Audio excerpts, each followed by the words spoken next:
Hi all, welcome back to the channel Anu's lifestyle. ಇದು ಬಂದು Saturday blog ಆಗಿರುತ್ತೆ. ಈ ಬ್ಲಾಗ್ನ ನಾನು ನಿಮ್ಮ ಜೊತೆ ಶೇರ್ ಮಾಡ್ಕೊಳ್ಳೋಣ ಅಂದ್ಬಿಟ್ಟು ಇವತ್ತು ಮಧ್ಯಾಹ್ನ ಊರಿಗೆ ಹೋಗ್ತಾಯಿದ್ದೀನಿ. ಹಾಗಾಗಿ ಇಲ್ಲಿಂದನೇ ಬ್ಲಾಗ್ ಕಂಟಿನ್ಯೂ ಮಾಡೋಣ ಅಂತ ಬ್ಲಾಗ್ ಸ್ಟಾರ್ಟ್ ಮಾಡ್ತಾಯಿದ್ದೀನಿ. ಬನ್ನಿ ಇವತ್ತಿನ ದಿನ ಹೇಗೆ ಹೋಗುತ್ತೆ ಅಂತ ನಾನು ನಿಮ್ಮ ಜೊತೆ ಶೇರ್ ಮಾಡ್ಕೋತೀನಿ. ಫ್ರೈಡೇನೇ ಪ್ಲ್ಯಾನ್ ಇತ್ತು ಆ್ಯಕ್ಚುಲಿ. ಫ್ರೈಡೇ ಬೇಡ ಅಂದ್ಬಿಟ್ಟು ಇವಾಗ ಸ್ಯಾಟರ್ಡೇನೇ ಹೋಗ್ತಾಯಿದ್ದೀನಿ. ಊರಿಗೆ ಹೋದ್ಮೇಲೆ ಯಾಕೆ ಹೋಗ್ತಾಯಿದ್ದೀನಿ ಅಂತ ಗೊತ್ತಾಗುತ್ತೆ. ಇಲ್ಲಿ ಮಕ್ಕಳನ್ನ ಹಿಡಿಯೋಕ್ಕೆ ಆಗಲ್ಲಪ್ಪ. ಶಾರು ಆಟಾಡ್ತಾರೆ, ಪುನರ್ವಿ ನಾನು ಸಹ ಆಟಾಡಬೇಕು ಅಂತ ನಿಂತ್ಕೊಂಡೇ ಇರ್ತಾಳೆ. ಅವರಿಬ್ಬರನ್ನ ಹಿಡಿಯೋದೇ ಆಗುತ್ತೆ. ಇಲ್ಲಿ ಮನೆಗೆ ಬಂದಿದ್ದ ತಕ್ಷಣ ನಮ್ಮ ಅಪ್ಪಂಗಂತೂ ಫುಲ್ಲು ಖುಷಿ ಆಗ್ಬಿಡ್ತು ಮೊಮ್ಮಕ್ಕಳನ್ನ ನೋಡಿದ ತಕ್ಷಣ. ನಂದು ನಮ್ಮ ಅಪ್ಪದೇನೇ ಇರಲಿ, ಮೊಮ್ಮಕ್ಕಳ ಜೊತೆ ಮಾತ್ರ ನಮ್ಮ ಅಪ್ಪ ಚೆನ್ನಾಗಿರ್ತಾರೆ. ನಮ್ಮಮ್ಮನ ಹುಡುಕ್ತಾ ಇದ್ದರು ನನ್ನ ಮಕ್ಕಳೆಲ್ಲನೂ. ನಮ್ಮಪ್ಪ ಒಬ್ಬರೇ ಇದ್ದರು, ನನ್ನ ತಂಗಿ ಹೊರಗಡೆ ಹೋಗಿದ್ಲು, ನಮ್ಮಮ್ಮ ಕೆಲ್ಸಕ್ಕೆ ಹೋಗಿದ್ರು. ಹಾಗಾಗಿ ನಮ್ಮಮ್ಮನೇ ಹುಡುಕ್ತಾಯಿದ್ರು. ನಮ್ಮಪ್ಪ ಇಲ್ಲಿ ನನ್ನ ದೊಡ್ಡ ಮಗಳನ್ನ ಎತ್ಕೊಂಡು ಅವಳಿಗೆ ಶೂ ಸಾಕ್ಸ್ ಎಲ್ಲ ಬಿಚ್ಚಿ ಒಳಗಡೆ ಕರ್ಕೊಂಬರ್ತಾಯಿದ್ರು ಮಾತಾಡಿಸ್ಕೊಂಡು.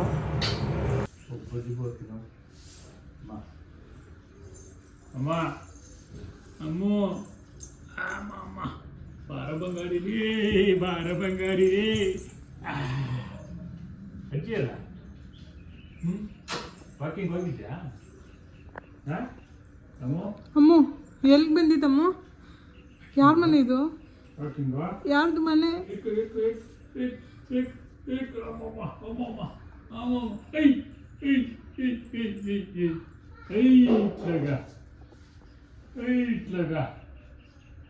ಅಮ್ಮ ಬಾ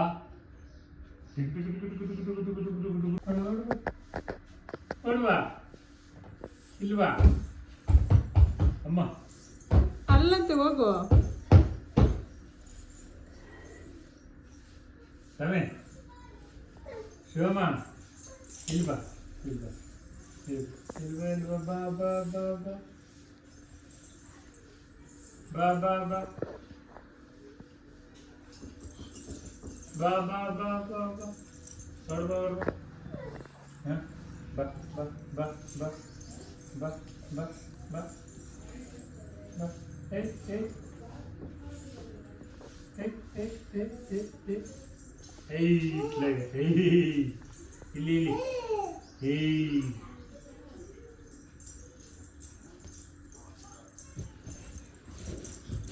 ನಮ್ಮಪ್ಪ ಓಡಾಡ್ಸಿರೋಳು ಅಂಬೆಗಾಲು ಇಡೋದು ನೋಡಬೇಕು ಅಂತ. ಆಮೇಲೆ ನಮ್ಮಮ್ಮ ನನ್ನ ತಂಗಿ ಇಬ್ಬರು ಬಂದ್ರು.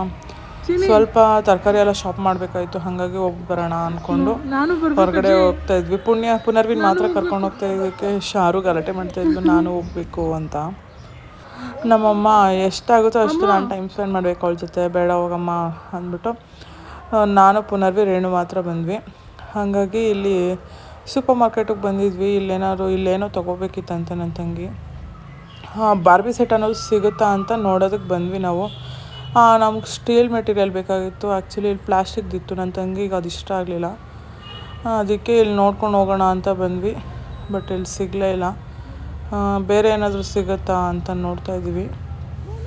ಆ್ಯಕ್ಚುಲಿ ಮಕ್ಳಿಗೆ ಏನಾದರೂ ಕೊಡಬೇಕು ಅಂದರೆ ಅವ್ರಿಗೆ ಬೇಗ ಇಷ್ಟ ಆಗೋದು. ಅವ್ರಿಗೇನಾದರೂ ಬೇಕು ಅಂತ ಕೇಳಿದ್ರೆ ಏನು ಬೇಕು ಅಂದರೆ ಫಸ್ಟು ಸ್ಟೇಷ್ನರಿ ಐಟಮ್ಸೇ ಹೇಳ್ತಾರೆ ಅವರು. ಹಾಗಾಗಿ ಸ್ಟೇಷ್ನರಿ ಐಟಮ್ಸೇ ಏನಾದರೂ ತೊಗೊಳ್ಳೋಣ ಅಂತ ಹುಡುಕ್ತಾಯಿದ್ವಿ. ಬಟ್ ಏನೂ ವರ್ತ್ ಅನಿಸಿಲ್ಲ. ಹಾಗಾಗಿ ಬಿಟ್ಬಿಟ್ವಿ ನಾವು. ಇಲ್ಲೇನು ತೊಗೊಳಕ್ಕೆ ಹೋಗಲಿಲ್ಲ. ಒಂದು ಕ್ಯಾಂಡಲ್ ಏನಾದರೂ ತೊಗೊಂಡು ಹೋಗೋಣ ಅಂದ್ಬಿಟ್ಟು ಸುಮ್ಮನಾದ್ವಿ. ಐಟಮ್ಸ್ ಏನೋ ಚೆನ್ನಾಗಿತ್ತು, ಬಟ್ ಕ್ವಾಲಿಟಿ ಅಷ್ಟೊಂದು ಏನು ಚೆನ್ನಾಗಿರಲಿಲ್ಲ. ಹಾಗಾಗಿ ಬರೀ ಏನೋ ಒಂದು ಕ್ಯಾಂಡಲ್ ತೊಗೊಂಡು ಹೊರಟ್ವಿ ನಾವು. ಪುನರ್ವಿ ಫಸ್ಟ್ ಟೈಮ್ ಬಂದಿದ್ದಲ್ವಾ, ಇದು ಫ್ಲೋರ್ ಬೇರೆ ಫುಲ್ಲು ನೈಸಾಗಿತ್ತು. ಬಿದ್ದು ಬಿದ್ದು ಹೋಗ್ತಾಯಿದ್ಲು. ಅವಳನ್ನ ಕೈ ಹಿಡ್ಕೊಂಡು ಕರ್ಕೊಂಡು ಹೋಗೋದು ಕರ್ಕೊಂಬರೋದು ಇದೇ ಆಯಿತು ನನಗಂತೂ. ಇಟ್ಸ್ ಓಕೆ, ಎಲ್ಲ ಟೈಮಲ್ಲೂ ಇದೇನು ಮತ್ತೆ ಮತ್ತೆ ಬರೋಲ್ಲ ನಮಗೆ. ಎವ್ರಿ ಮೂಮೆಂಟ್ ಎಂಜಾಯ್ ಮಾಡಬೇಕು ಅಂತಾರಲ್ಲ, ಹಾಗೆ ನಾನು ಅವಳ ಜೊತೆ ನನ್ನ ಚಿಕ್ಕ ಮಗಳ ಜೊತೆ ಎವ್ರಿ ಮೂಮೆಂಟ್ನ ಎಂಜಾಯ್ ಮಾಡ್ಕೊಂಡು ಹೋಗ್ತಾಯಿದ್ದೀನಿ ಅಷ್ಟೇ. ಅಲ್ಲೋದ್ವಿ, ಅಲ್ಲೂ ಸಿಗಲಿಲ್ಲ. ಮತ್ತು ಇನ್ನೊಂದು ಶಾಪಲ್ಲಿ ನೋಡಿದ್ವಿ, ಅಲ್ಲಿ ಪ್ರೈಸ್ ಸ್ವಲ್ಪ ಜಾಸ್ತಿನೇ ಅನಿಸ್ತು. ಆಮೇಲೆ ನಮ್ಮ ಅಮ್ಮಂಗೆ ಫೋನ್ ಮಾಡಿದ್ವಿ, ಸಂಜೆಗೆ ಏನಾದ್ರು ತರಕಾರಿ ತೊಗೊಂಬರಮ್ಮ, ಮನೇಲೇನು ತರಕಾರಿ ಖಾಲಿ ಆಗೈತೆಲ್ಲ ಅಂತಂತ. ಇಲ್ಲಿ ಯಾವುದೋ ಒಂದು ಹಳ್ಳಿ ತೋಟ ಅಂತ ಹೊಸದು ಓಪನ್ ಆಗಿತ್ತು. ತರಕಾರಿ ಎಲ್ಲ ಫ್ರೆಶ್ ಆಗಿತ್ತು. ಬಟ್ ಒಂದೊಂದು ತರಕಾರಿ ಕಾಸ್ಟ್ಲಿ ಅನಿಸ್ತು, ಒಂದೊಂದು ತರಕಾರಿ ಇದು ಅನಿಸ್ತು. ಈ ಬೆಳ್ಳುಳ್ಳಿ ಅಂತೂ ಸಿಕ್ಕಾಪಟ್ಟೆ ರೇಟ್ ಜಾಸ್ತಿ ಆಗಿತ್ತು. ಬಟ್ ಇವಾಗ ಕಮ್ಮಿ ಆಗಿದೆ. ಇಲ್ಲಿ ನೋಡಿದ್ರೆ ಇನ್ನೂ ಅದೇ ರೇಟಲ್ಲೇ ಇತ್ತು. ಹಾಗಾಗಿ ನಾವೇನು ತೊಗೊಳಕ್ಕೆ ಹೋಗಲಿಲ್ಲ. ಅಲ್ಲಿ ಬಂದು ನಾರ್ಮಲ್ ನಾವು ಯಾವಾಗಲೂ ತೊಗೊಳ್ಳೋ ಶಾಪಲ್ಲೇ ತೊಗೊಂಡು ಬಂದ್ವಿ. ಬಂದರು ನವಿ ಅವರು. ಇಲ್ಲಿ ನೋಡ್ಬೋದು ಪುಣ್ಯ ಯಾಕೆ ಈ ಥರ ರೆಡಿಯಾಗಿರ್ಬೋದು ಅಂತ. ಇವತ್ತು ಪುಣ್ಯದು ಬರ್ಡೇ. ಪ್ಲೀಸ್ ಎಲ್ಲರೂ ಪುಣ್ಯಗೆ ವಿಶ್ ಮಾಡಿ. ವ್ಲಾಗ್ ಲೇಟ್ ಆಗ್ತಾ ಇರ್ಬೋದು, ಇಟ್ಸ್ ಓಕೆ. ನನ್ನ ವ್ಯೂವರ್ಸ್ ಯಾರಿದ್ದಾರೋ ಅವರೆಲ್ಲ ಅವಳಿಗೆ ವಿಶ್ ಮಾಡಿ ಅಂತ ಕೇಳ್ಕೊತೀನಿ ಅಷ್ಟೇ. ಅವರೆಲ್ಲ ಬಂದಮೇಲೆ ಮಾತುಕತೆ ಮುಗಿಸ್ಕೊಂಡು ಎಲ್ಲ ಹೊರಗಡೆ ಕೂತ್ಕೊಂಡಿದ್ವಿ. ಶಾರು ನೋಡ್ಬೋದು ಸಿಕ್ಕಾಪಟ್ಟೆ ಡ್ಯಾನ್ಸ್ ಮಾಡ್ತಾಳೆ ಅವಳಂತೂ. ಮ್ಯೂಸಿಕ್ ಸೌಂಡ್ ಕೇಳಿದ್ರೆ ಸಾಕಷ್ಟೆ. ಇವಾಗಂತೂ ನಮ್ಮ ಅಪ್ಪ ಅಮ್ಮಂಗೆ ನನ್ನ ತಂಗಿಗಂತೂ ಅವಳನ್ನ ನೋಡ್ಕೊಂಡೇ ಇದ್ಬಿಡ್ತಾಳೆ, ಅಷ್ಟು ಖುಷಿ ಅವಳಿಗೆ. ಇವಾಗ ಬೇರೆ ಅಂಬೆಗಾಲು ಇಡೋಕ್ಕೆ ಸ್ಟಾರ್ಟ್ ಮಾಡಿದ್ದಾಳಲ್ಲ, ಅವಳನ್ನ ಮುದ್ಲಾಡೋದೇ ಆಗುತ್ತೆ ನಮ್ಮ ನವಿಗಂತೂ. ನಮ್ಮ ಅಪ್ಪ ನಮ್ಮ ಅಮ್ಮಂಗಂತೂ ನೋಡಿ ನೋಡಿ ನೋಡಿ ಸಾಕಾಗ್ಬಿಟ್ಟೈತೆ. ಖುಷಿ ಅಂದರೆ ಖುಷಿ.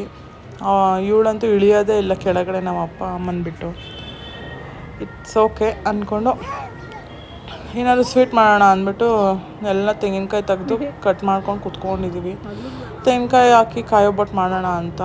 ತುಂಬ ದಿನ ಆಗಲೇ ಆಗ್ಬಿಟ್ಟಿತ್ತು ಕಾಯೊಬ್ಬಟ್ಟು ಮಾಡಿ, ಹಾಗಾಗಿ ಕಾಯೊಬ್ಬಟ್ಟು ಮಾಡೋಣ ಅಂತ ಇಲ್ಲೆಲ್ಲ ಪ್ರಿಪೇರ್ ಮಾಡ್ಕೋತಾ ಇದ್ದೀವಿ. ಸಾಯಂಕಾಲದೊಳಗಡೆ ಮಾಡಿಬಿಡೋಣ ಬರ್ಡೇ ಸೆಲೆಬ್ರೇಟ್ ಮಾಡೋ ಅಷ್ಟರಲ್ಲಿ ಅಂತ ನಾವು ಅನ್ಕೋತೀವಿ ಅಷ್ಟೇ. ಬಟ್ ಜನ ಇದ್ದಾಗ ಆಗಲ್ಲ, ಎಲ್ಲ ಮಾತಾಡ್ಕೊಂಡು ಕುತ್ಕೊಳ್ಳೋದೇ ಆಗೋಗ್ಬಿಡುತ್ತೆ.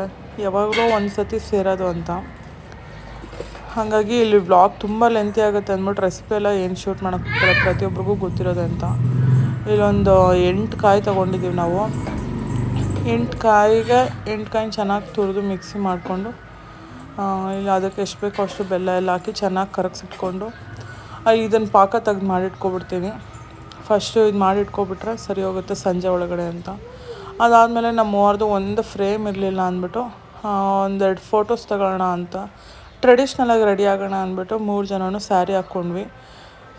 ನಮ್ಮ ಅಮ್ಮಂಗೇನೋ ವಾಲಲ್ಲಿ ಫ್ರೇಮ್ ಹಾಕ್ಸ್ಬೇಕಂತೆ. ಹಾಗಾಗಿ ನಮ್ಮ ಅಮ್ಮಂಗೆ ಖುಷಿ ಆಗುತ್ತೆ, ನನಗೆ ಒಂದು ಫ್ರೇಮ್ ಮಾಡಿಸ್ರಿ ಮೂವರೂ ಅಂತ ಹೇಳ್ಬಿಟ್ಟು ನಮ್ಮಮ್ಮ ಇದು ಮಾಡಿಸ್ತಾಯಿದ್ರು. ಹಾಗಾಗಿ 3 ಜನನೂ ರೆಡಿಯಾಗಿದ್ವಿ. ಇನ್ನು ಯಾವಾಗಲೂ ನಾವು 3 ಜನ ಒಟ್ಟಾಗಿ ಸೇರೋದು. ನಾವೆಲ್ಲ ಬಂದಾಗ ನನ್ನ ತಂಗಿ ಇರೋಲ್ಲ, ನಾನು ಬಂದಾಗ ಇನ್ನೊಬ್ಳು ಬರೋಲ್ಲ, ಹಾಗಾಗುತ್ತೆ. ಇವಾಗ ಹೆಂಗೋ 3 ಜನನೂ ಜೊತೆಗೆ ಸೇರಿದ್ದೀವಿ ಅಂತ ಒಂದು ಫೋಟೋ ತೆಗೆಸ್ಕೊಬಿಡೋಣ ಅಂತ ಇಲ್ಲಿ ರೆಡಿ ಆಗ್ತಾಯಿದ್ದೀವಿ.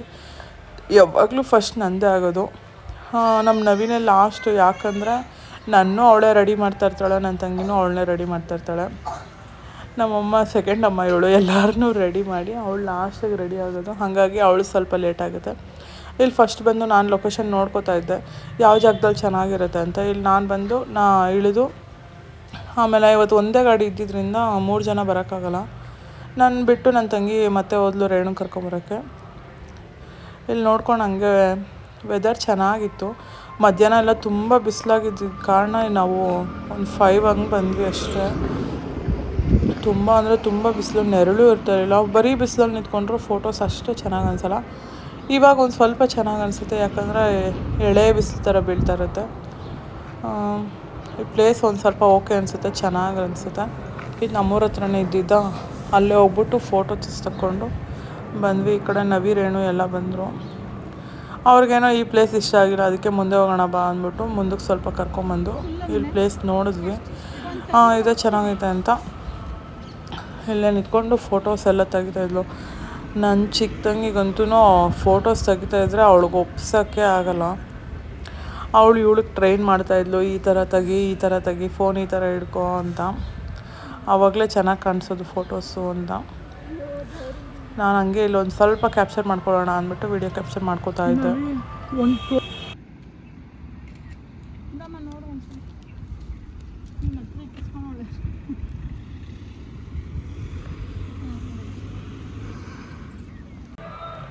ಆ್ಯಕ್ಚುಲಿ ನಾನು ಸಿಂಗಲ್ ಫೋಟೋಸ್ ತೆಗ್ದಿದ್ದಾಗಿತ್ತು, ಹಾಗಾಗಿ ಅವ್ರದ್ದು ಮಾತ್ರ ಅಂದ್ಬಿಟ್ಟು ನಾನು ಈ ಕಡೆ ಓಡಾಡ್ಕೊಂಡಿದ್ದೆ ಆರಾಮಾಗಿ. ಒಬ್ಬೊಬ್ಬರು ಸಿಂಗಲ್ ಫೋಟೋಸ್ ಎಲ್ಲ ತಗೊಂಡು ಆಮೇಲೆ ಗ್ರೂಪ್ ಫೋಟೋಸ್ ತಗೊಳ್ಳೋಣ ಅಂತ ಅಲ್ಲೆಲ್ಲ ಮುಗಿಸ್ಕೊಂಡು ಬರೋ ಅಷ್ಟರಲ್ಲಿ ಸಂಜೆ 6 ಆಗಿಬಿಟ್ಟಿತ್ತು. 7:30 ಕೇಕ್ ಕಟ್ ಮಾಡಬೇಕಲ್ಲ, ಮತ್ತೆ ಲೇಟ್ ಆಗಿಬಿಡುತ್ತೆ ಅಂತ ಇಲ್ಲಿ ಒಬ್ಬಟ್ಟು ಮಾಡ್ಕೊಂಡು ಕೂತ್ಕೊಂಡಿದ್ವಿ. ಮಕ್ಕಳು ಬಂದಿದ ತಕ್ಷಣ ಮಲ್ಕೊಂಬಿಟ್ಟಿದ್ರು. ಪುಣ್ಯನೂ ಸ್ವಲ್ಪ ಸ್ಟ್ರೆಸ್ ಆಗಿರ್ತಾಳೆ ಮಗಳೆಲ್ಲ ಅಂದ್ಬಿಟ್ಟು ಅವಳನ್ನೂ ಮಲಗಿಸಿದ್ಲು. ನಮ್ಮ ಪುನರ್ವಿ ಮಾತ್ರ ನಿದ್ದೆ ಹೋಗಲ್ಲ. ಇವಳು ನಾವು ಫೋಟೋಶೂಟ್ ಮಾಡೋ ಗ್ಯಾಪಲ್ಲಿ ಮಲಗಿದ್ಲಂತೆ. ಅದು ಎಷ್ಟೊತ್ತು ಮಲಗಿದ್ಲು ಏನೋ. ಅದಕ್ಕೆ ಇವಾಗ ಬೇಗ ಉಂಡೆ ಮಾಡ್ಕೋತಾ ಇದ್ದೀನಿ, ಬೇಗ ಒಬ್ಬಟ್ಟು ಮಾಡಿಬಿಡೋಣ ಅಂತ. ಈ ಒಬ್ಬಟ್ಟದೇ ಒಂದು ದೊಡ್ಡ ಕೆಲಸ. ತಿನ್ನೋಕೆ ಈಸಿ, ಮಾಡೋಕ್ಕೆ ಕಷ್ಟ ಅಂತ ಹೇಳ್ತಾರಲ್ಲ ಹಾಗೆ. ಇಲ್ಲಿ ಒಬ್ಬಟ್ಟು ಮಾಡ್ಕೊಂಬಿಟ್ರೆ ಮತ್ತೆ ಬೇರೆ ಅಡುಗೆ ಮಾಡ್ಕೊಳ್ಳೋಕ್ಕೆ ನಮ್ಗೆ ಈಸಿ ಆಗುತ್ತೆ. ಫೋಟೋ ಇಟ್ಕೊಳೋಗಿಲ್ಲ ಅಂದಿದ್ರೆ ಇದೇನು ಅಷ್ಟು ಕಷ್ಟ ಅನಿಸ್ತಾ ಇರಲ್ಲ ಕೆಲಸ. ಇಲ್ಲಿ ಬಿಸಿ ಬಿಸಿ ಕಾಯಿ ಹೋಳಿಗೆ ರೆಡಿ ಆಗ್ತಾಯಿದೆ. ಯಾರಿಗೆಲ್ಲ ಕಾಯಿ ಹೋಳಿಗೆ ಇಷ್ಟ, ಬೇಳೆ ಹೋಳಿಗೆ ಇಷ್ಟ ಅಂತ ಕಮೆಂಟ್ ಮಾಡಿ ಹೇಳಿ. ನನ್ನ ಹಸ್ಬೆಂಡ್ಗೆ ಬೇಳೆ ಹೋಳಿಗೆ ಆಗೋಲ್ಲ, ನನಗೆ ಎರಡೂ ಇಷ್ಟ. ನಮ್ಮ ಅಪ್ಪ ಅಮ್ಮಂಗೆ ಕಾಯಿ ಹೋಳಿಗೆ ಆಗೋಲ್ಲ, ಅವರಿಬ್ರಿಗೂ ಬೇಳೆ ಹೋಳಿಗೆ ಇಷ್ಟ. ನಮ್ಮ ಯಜಮಾನ್ರು ಬೇಳೆ ತಿನ್ನಲ್ಲ. ಇವತ್ತು ಅವ್ರು ಬೇರೆ ಬಂದಿಲ್ವಲ್ಲ, ಹಾಗಾಗಿ ಅವ್ರಿಗೆ ನಾಳೆ ಹೋಗ್ತಾ ತೊಗೊಂಡು ಹೋಗಬೇಕು. ನವ್ಯನು ಕೆಲ್ಸಕ್ಕೆ ಹೋಗೋದ್ರಿಂದ ಆಫೀಸಿಗೆ ತೊಗೊಂಡೋಗ್ಬೇಕು ಅಂತ ಪಾಪ ನಿದ್ದೆ ಕೆಟ್ಟು ಮಾಡ್ತಾಯಿದ್ಲು. ಒಬ್ಬಟ್ಟೆಲ್ಲ ಚೆನ್ನಾಗಾಗಿತ್ತು, ಚೆನ್ನಾಗಿ ಬಂದಿತ್ತು. ಇದೆಲ್ಲ ಮುಗಿಸ್ಕೊಂಡು ಮತ್ತೆ ಬರ್ಡೇ ಮಾಡಿಬಿಡೋಣ ಅಂದ್ಬಿಟ್ಟು ರೇಣು ಕೇಕ್ ತೊಗೊಂಬಂದ್ಲು. ಮತ್ತು ನಮ್ಮ ರೋಡಲ್ಲಿರೋ ಮಕ್ಕಳನ್ನೆಲ್ಲ ಕರೆದ್ಬಿಟ್ಟು ಬಂದಿದ್ಲು ನಮ್ಮ ನವಿ. ಇವಾಗ ಏನು ಇಷ್ಟು ದೊಡ್ಡವಳಾದಮೇಲೆ ದೊಡ್ಡವ್ರನ್ನೆಲ್ಲ ಕರೆಯೋಕ್ಕೋಲ್ಲ, ಚಿಕ್ಕ ಮಕ್ಕಳನ್ನ ಮಾತ್ರ ಕರೆಯೋದು. ಆ್ಯಕ್ಚುಲಿ ನಮ್ಮ ನವಿ ಅವ್ರೂರಲ್ಲಿ ಇದ್ದಿದ್ರೆ ಇದಕ್ಕಿಂತ ಚೆನ್ನಾಗೇ ಮಾಡಿರೋಳು ಅಂತ ನನಗನ್ಸುತ್ತೆ. ಇಲ್ಲಿ ಅವಳಿಗೆ ಸ್ವಲ್ಪ ಬೇಜಾರಾಯಿತು.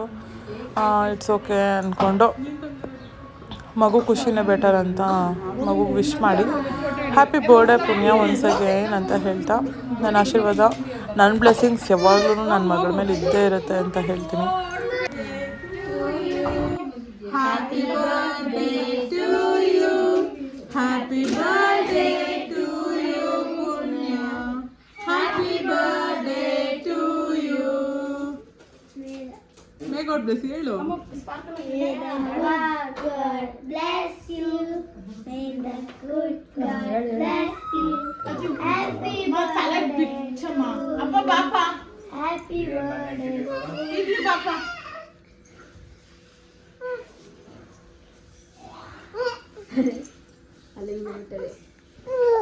ಚಾರು ಫೋಟೋ ಇಟ್ಕೊಡು ಹುಡುಗರು. ಇದೆಲ್ಲ ಮುಗಿಸ್ಕೊಂಡು ಮತ್ತೆ ಮಕ್ಕಳಿಗೆಲ್ಲ ಕೇಕ್ ಕಟ್ ಮಾಡಿಕೊಟ್ಲು. ಆ ಮಕ್ಕಳೆಲ್ಲ ಊಟ ಮಾಡಿ ಕೇಕ್ ಕಟ್ ಮಾಡ್ಕೊಂಡು ಕೇಕ್ ತಿಂದ್ಕೊಂಡು ಅವರು ಖುಷಿಯಾಗೋದ್ರು. ಇನ್ನು ಮಕ್ಳಿಗೆ ಹಂಚ್ದೆ ಇನ್ನು ಯಾರಿಗೆ ಹಂಚೋಕ್ಕಾಗತ್ತಲ್ವ, ನಿಷ್ಕಲ್ಮಶ ಪ್ರೀತಿ ಮಕ್ಕಳದು. ಹಾಗಾಗಿ ಒನ್ಸ್ ಅಗೇನ್ ಹ್ಯಾಪಿ ಬರ್ಡೇ ಅಂತ ಹೇಳ್ತಾ ಈ ಬ್ಲಾಗ್ನ ಇಲ್ಲಿಗೆ ಏನು ಮಾಡ್ತಾಯಿನಿ. ಇದೆಲ್ಲ ಆದಮೇಲೆ ಮತ್ತೆ ಇನ್ನೂ ಕಂಟಿನ್ಯೂ ಮಾಡಬೇಕು ಒಬ್ಬಟ್ಟು. ಹಾಗಾಗಿ ಮತ್ತು ಅವ್ರಿಗೆಲ್ಲ ಮಕ್ಕಳಿಗೆಲ್ಲ ಒಬ್ಬಟ್ಟು ಕೊಟ್ಟು ಅವ್ರಿಗೂ ಕಳ್ಸೋಣ ಅಂತ. ಹಾಗಾಗಿ ಈ ಬ್ಲಾಗ್ನ ಎಲ್ಲಿಗೆ ಏನು ಮಾಡ್ತಾಯಿನಿ. ಬ್ಲಾಗ್ ಇಷ್ಟ ಆದರೆ ಲೈಕ್ ಮಾಡಿ, ಶೇರ್ ಮಾಡಿ, ಸಬ್ಸ್ಕ್ರೈಬ್ ಮಾಡ್ಕೊಂಡು ನೋಡಿ, ಸಪೋರ್ಟ್ ಮಾಡಿ ಅಂತ ಕೇಳ್ಕೊತೀನಿ. Thank you for watching.